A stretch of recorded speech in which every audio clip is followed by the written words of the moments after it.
Hai, good day guys, kembali lagi di Kentang Tech Channel. Dan beberapa waktu lalu AMD itu ngerilis line up prosesor terbaru mereka yang dikhususkan untuk segmentasi gaming.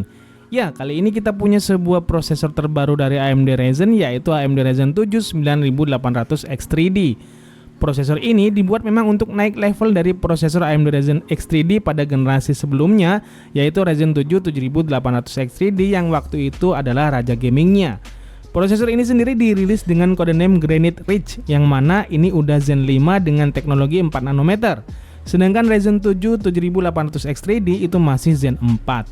Dia punya 8 core dan 16 thread.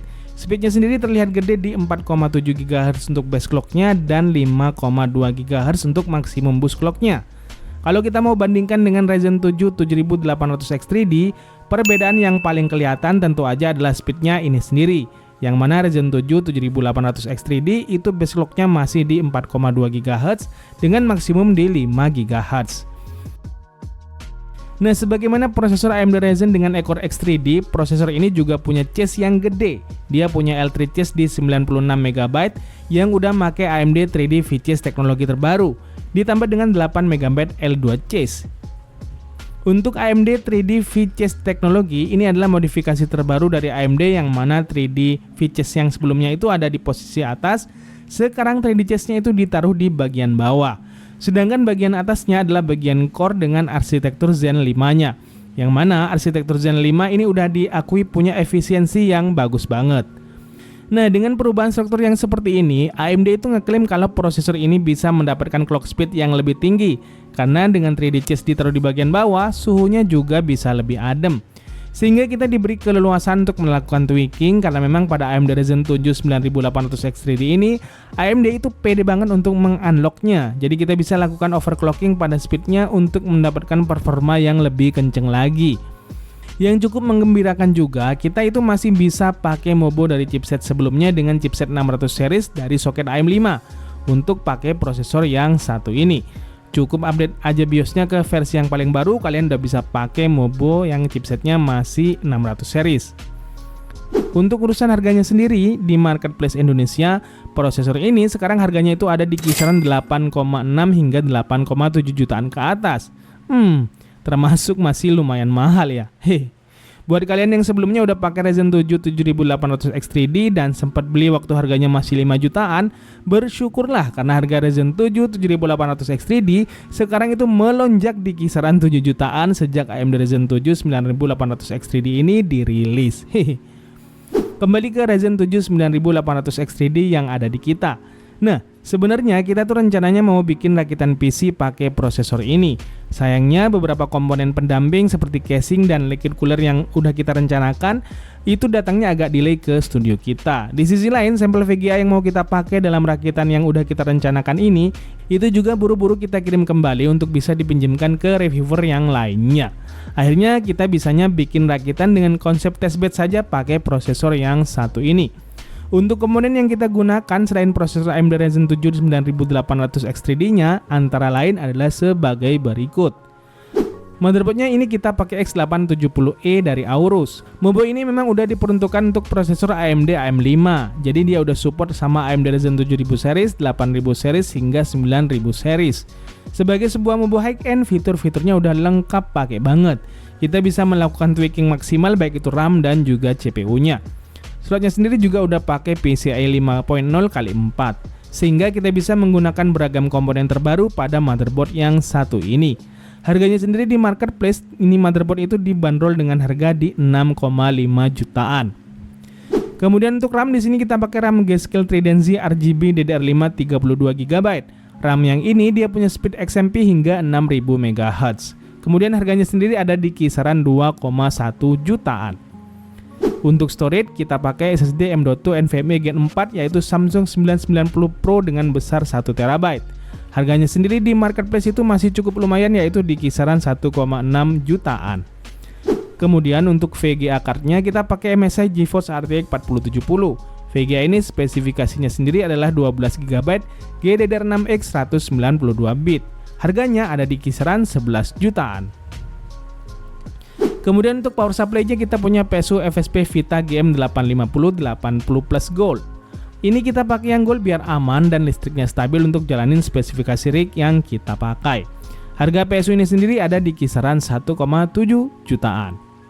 Oh ya, hampir aja lupa, untuk coolernya kita pakai Segotep KL360 ERGB. Harganya itu ada di kisaran 2,3 jutaan. Untuk yang pengen tahu totalan dari spesifikasi testbed yang kita pakai ini adalah seperti ini.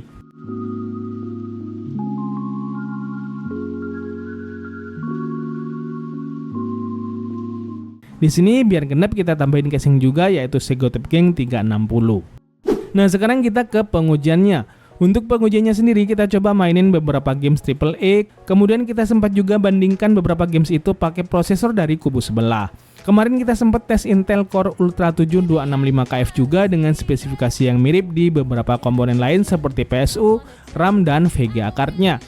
Prosesor Intel Core Ultra 7 265KF memang mungkin bukan pembanding yang setara, tapi dia udah punya 20 core dan 20 thread. Sedangkan Ryzen 7 9800X3D secara spesifikasi dia punya 8 core dan 16 thread. Jadi secara spesifikasi kasat mata terlihat lebih tinggi dari kubu sebelah. Untuk hasil pengujiannya sendiri adalah sebagai berikut.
Nah, dari hasil pengujian ini kita bisa lihat bahwa secara performa gamingnya Ryzen 7 9800X3D memang lebih menonjol dibandingkan dengan prosesor kubu sebelah, bahkan yang punya core lebih banyak.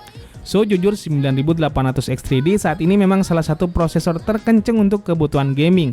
Kalian bisa tengok gimana reviewer lain baik lokal maupun luar negeri sana, hampir semuanya kompak mengamini bahwa 9800X3D sekali lagi adalah prosesor gaming terkencang saat ini. Kita bisa melihat bagaimana klaim AMD bahwa AMD Ryzen 7 9800X3D ini adalah world fastest gaming CPU adalah benar adanya.